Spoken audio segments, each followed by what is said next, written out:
Nikifukwa chini antu amitundu inakufuna kuchitachiwemu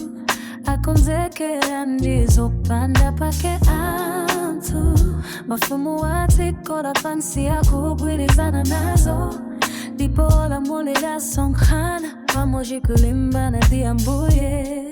iwo akunena kuti tiyeni timasule magolao ndipo titayazingweza ohara mwamba kuseka ambuye akuwanyoza iwo chikondi chiyenera kukuza kutandiza kuwala munjira zatu ndipo titunze mumtendere tikale ndimtima wobiriwira ndipo iye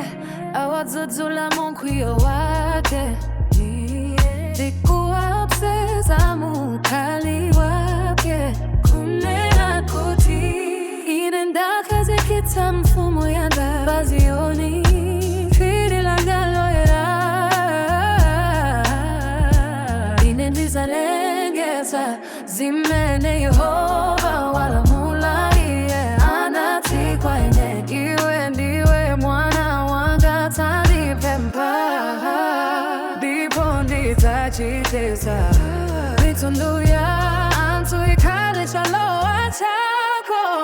zikondi chiyenera kukuza kutandiza kuwala